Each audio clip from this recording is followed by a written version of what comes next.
Sitting here with me, and those of you who are watching our webcam, our live free video stream over at thomhartmann.com, is Matt Rothschild. He's the editor of the Progressive magazine, progressive.org. And Matt, welcome. Great to have you here with us. Thanks for joining us. Oh, Tom, it's my pleasure. Thanks so much for inviting me on. It's the 100th anniversary of the Progressive. You don't look that old.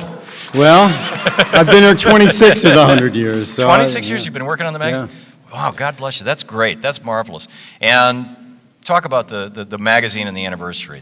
Well, it's just been an amazing anniversary to celebrate. We went back, the other editors and me went back through every single issue of the Progressive that we ever published, and we condensed the best of the Progressive into a magazine, our 100th anniversary celebration magazine that people can get on our website for free at progressive.org when you subscribe, and we also condensed it into a book called Democracy in Print. But the amazing thing about it is looking through the back issues and just seeing all the incredible people who wrote for the Progressive. Jane Addams and Helen Keller and Carl Sandburg and Upton Sinclair and Sinclair Lewis and George Orwell and James Baldwin and Martin Luther King and John Kenneth Galbraith and June Jordan and Molly Ivins and on and on and on. Yeah, that's incredible. And in fact, you've got a couple amazing quotes from previous issues. Yeah, I wanted to bring these two quotes, Tom, because you've been doing such a great job on the health care issue, Medicare for all or Medicare for all who want it. And I think that's a great way to convince people about the merits of this health care reform. But in 1909, our very first issue of the Progressive, Jane Addams was writing for the Progressive, talking about the need for what she called humane legislation and decrying the current phase of modern industry which vainly imagines that its growth would be curtailed if the health of its employees were guarded by the state. And then less than 10 years later, in 1917, there was an article by a professor from Yale named Irving Fisher, and this is what he said: "At present, the United States has the unenviable distinction of being the only great industrial nation without universal health insurance." That was 1917. And he went on to explain, the same debate. "Certain interests which think they would be adversely affected by health insurance have made the specious plea that it is an un-American interference with liberty." These are the same issues, the same arguments, the same special interests that are opposing universal health care or even a public option today that opposed it 80, 90, 100 years ago. Yeah, incredible. Matt Rothschild is with us. He's the editor of the Progressive magazine. Progressive.org is the website. Matt, you're at the epicenter in many ways of the debate and discussion of health care, and not just single payer, but all the various varieties and permutations. What is your sense of how this thing is playing out right now, and what are the writers for your magazine, the great minds who are interacting with the Progressives, saying right now? How's it going? It's going badly. Obama's losing. The companies are winning. I think that's the headline. And he's losing because he made some bad strategic choices by taking universal health care off the table at the very beginning. He's losing because he has Rahm Emanuel as chief of staff. Now, Rahm Emanuel said something in the New York Times Magazine a while ago that didn't get enough attention. This is what he said: "The only non-negotiable principle we have is success." Now, success isn't a principle. Success is an outcome, and they are defeating the best possibility of getting decent health care by defining success down constantly. Right, and which is what the Clinton administration did. Exactly. They never, tragically. I mean, Obama has never put his foot down. He never said, "I will not sign a bill that doesn't have a decent public option." And he needed to say that at the beginning if he wasn't going to say, "I want universal health care." Yeah, and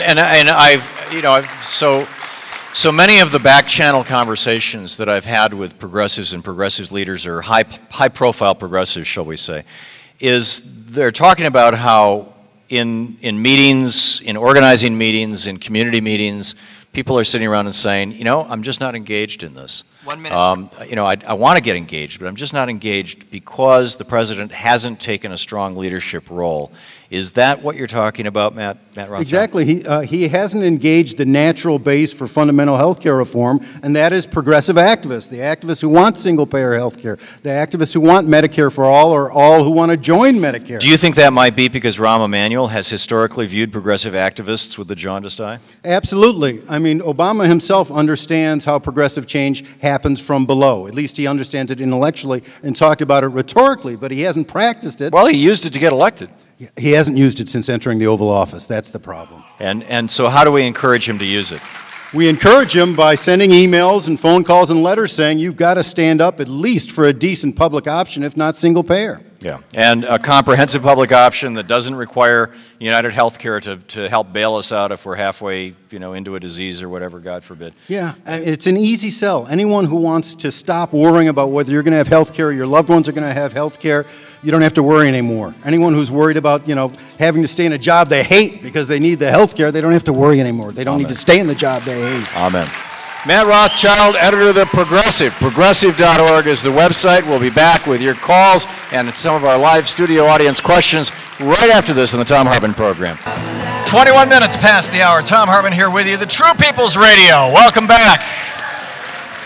The Mike 92.1 helping put together this deal here at the Barrymore Theater where we're live. And John Nichols is sitting next to me. He is the columnist for The Nation magazine, contributing writer for The Progressive, and in these times, associate editor of the Capital Times, the daily newspaper in Madison, and, of course, thenation.com. You can find a lot of his writings.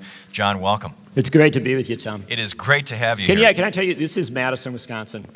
Midday, Friday, packed theater. Yeah. I mean... It's wonderful. This is a truly progressive town. In Madison, Wisconsin, people will give up a vacation day to go to a protest march. There you go. There you go. So, John, Tom Ridge has come out and said, which, I pounded on this on the radio 4 or 5 years ago when he was on David Letterman, and he just let it slip. He was on the Letterman show, and Letterman said, what's the deal with these terror alerts? They kept going up and down and up and down. And Ridge said, I don't know. We'd get these directives from the White House to raise it. Didn't make any sense to me, but I went ahead and did it. And I was playing that on the air. I was yelling about it. I was screaming about it. Nobody in the corporate media picked it up. Nobody, to the best of my knowledge, even in the progressive media, did much more than just kind of notice it. And I thought, this is an impeachable offense. This is a crime. Absolutely. And now he has confirmed it in his book. Well, this is the interesting thing. I think we actually on the left had a problem as regards to terror alerts because we so knew that they were being manipulated that we didn't talk about it. We were like, oh, of course this is bull, right? We didn't believe it. And so we didn't go to the mat on it. And that was a terrible mistake. I'll tell you why. We now find from Ridge's book, which will come out in short order, and which today has been backed up by former White House spokesman Scott McClellan. Right. Who has his own book. Who has his own book to sell, of course. There are a lot of book sales. No, but I mean, he's telling some of these same stories. And remember that Paul O'Neill, the former Secretary of the Treasury, also indicated this a while back. Yeah. What we've got now is evidence that the Bush-Cheney crime family... Yeah. You call it what it is. With a tip of the hat to Mike Malloy, who coined the phrase. Meticulously manipulated terror alerts on the eve of the 2002 and 2004 elections. Which makes the Bush-Cheney regime terrorists. Well... because they were using terror to manipulate the American people. But perhaps that gives them too much credit. Because I think it's jailable and impeachable. The fact of the matter is that what they are above all is the crudest form of old school political hacks. Yeah.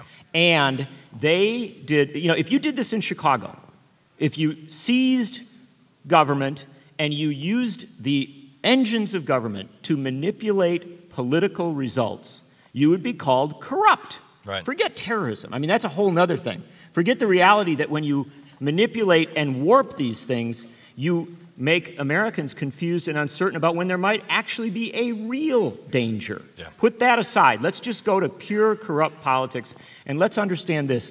Senator Max Cleland, who lost 3 limbs in the Vietnam War was narrowly defeated in 2002 by a combination of an aggressive campaign that said he was soft on terror, and then suddenly terror alerts that say, "Oh my God, we really are in danger." Right. And he was defeated by Saxby Chambliss, who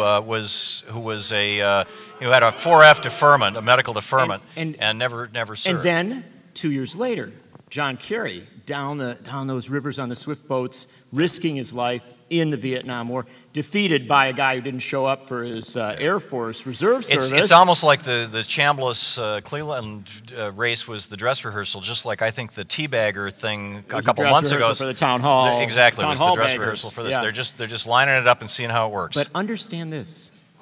When we can point to election results manipulated via the use of terror alerts, we have at the very least an offense against the Constitution. Yes. Because you are using political power to undermine the democratic processes of the nation. So what do? I mean, we can get angry. We can say that George Bush and Dick Cheney should still be impeached, even now. Yeah. And what you were telling me during the break, if they were impeached now, it means they would lose their pensions. Yes, the Constitution is clear. If you accept the benefits of office, including your pension and Secret Service protection, you can be impeached. So we could still impeach these guys. And damn straight, I love impeachment. Yeah. I love it. Yeah. It's the giant eye on my computer here. You can see it says impeach underneath it. At the very least, if this Congress, and Jane was summing up so many of the crises of both Democrats and Republicans in Congress, if members of this Congress are worthy of their oath to protect and defend the Constitution, they need to call Tom Ridge before a committee, put him under oath, and detail the lies and the manipulations. They then need to censure him and everyone else in the administration that was involved in this, and they need to refer these crimes for prosecution.